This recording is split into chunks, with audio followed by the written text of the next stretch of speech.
Now, you know, some people may not believe it, but we laugh at church, we cry at church, we sing at church. I found somebody called Bishop Shacklefoot or something as such. Come here, why are you hiding? You weren't hiding 5 minutes ago. Okay, now you have to be in character, yes? Bishop Shacklefoot, meet the world. Good evening. He doesn't have the wig on, but trust me, you're going to see the clip yourself. YouTube sensation right here. How did Bishop Shacklefoot come about? Well, actually, I'm just kind of ended up being his personal assistant, but I'm that close with him that very often I'm quite good at taking him off. Kind of know how he thinks, kind of know how he feels.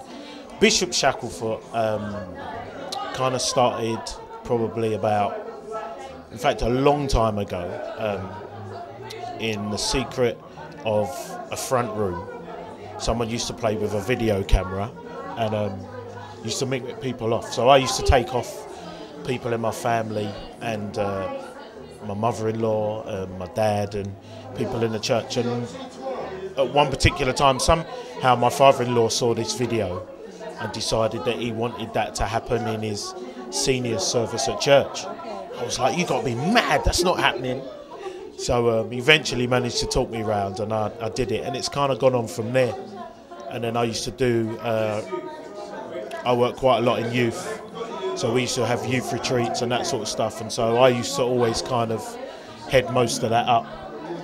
And then, and so out of that, I used to just mimic people in church, and then it's just kind of cottoned on, and then people kind of asked me to do it from time to time, and then Bishop Shacklefoot come on from there. The name actually, I have to admit, comes from a family friend of ours. His name was Shacklefoot, and one particular day he came to visit at my mother-in-law's, and someone asked him who his name was, and he said Shacklefoot, but someone thought he said Shacklefoot, and we were in stitches, and I thought, you know what, I'm going to use that, and so that's kind of where it came from. What I like about it is, I think, again, we have this myth that church is serious, sure. No laughing, no talking, no giggling, you're here to worship. Now, again, with the Melek Assembly, you guys have put the fun back into worship. And in your sketch, yes, it is funny, but you're also telling a message. Yeah, I mean, it's twofold the way I kind of do it. It's mixed up of a couple of things.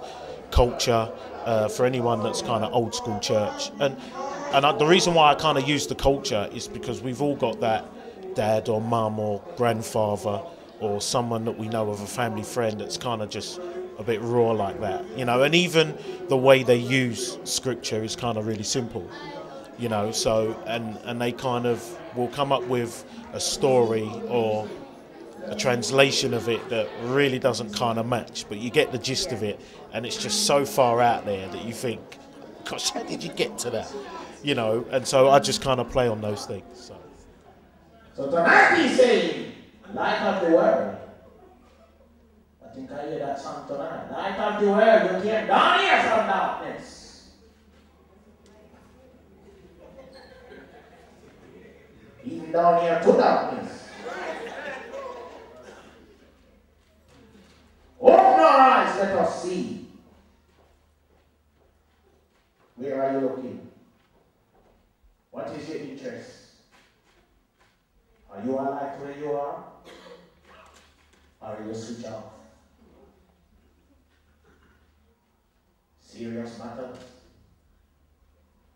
Because it's better that if you're off, everything around you is destructive. Can't see. Just a trip up and a pile up and a crash. I tell you where I come from at night time, it's pitch black. Can't see. Sometimes I walk home late from church at night. And the beam you used to see where me I go. So I don't know about beam fly. So I go fly with little light on that bottom. And you still fly through the night. And sometimes if you run off like catch it. If we're not careful, fall down in a pit. But Jesus comes here in our lives today and wants to prevent us from falling in the pit. Put up your hand when you're leaving, sister, have some manners. So, your material, how do you come? Obviously, it's day-to-day stuff. Do you pick it for your surroundings, or do you always have a certain? I think what at the by surroundings, the people around you. Do you pick it? Well, I kind of play with it sometimes because culture has a kind of a hard way of doing that. I mean, it kind of sometimes depends because I have actually done Shacklefoot, not necessarily in a Christian or church setting, and that's kind of where the culture becomes important. But then also there's a familiarity that we've all kind of been at church at some point, so we kind of understand, but it's those simple things, as growing up as kids, there was a certain way we had to be around the dining table, and that would happen anywhere, whether you're on a bus or at church, and so you just kind of play with that. And then if the crowd's really into it, you can do it all night, because then you can just play with, you'll always get someone that will shout something out or do something that you can kind of just improvise on. So for anyone who wants to book you or find out more about you, how do they do that? To be honest, I purposely don't walk with cards and stuff. Most of what I do becomes word of mouth. So that's kind of how I do. So we're gonna if you YouTube him, trust me, there's gonna be some YouTube clips of this gentleman in the next couple of days. Trust me when I say this, okay? So we can YouTube Bishop Shacklefoot. Bishop Shacklefoot. Not yeah. Ford. Foot. F-O-O-T, as he would say. Yes. So. We thank you. Pleasure. Real pleasure. Again, you told a story, but you made us laugh. That's what it's all and about. God loves laughter, right? That's right. That's right. Thank you it helps. Yes. It helps to laugh, and I think that's probably the biggest joy out of it, is that people get to enjoy it. And surprisingly enough, people actually remember the stories, and as long as they can get something positive out of it, that's what it's all about. Light on, light on. That's it. What kind of light are you? Is what Bishop Shacklefoot would say. Are you on or are you off? Huh? You decide. On, off. All right? Good night. Thank you very much.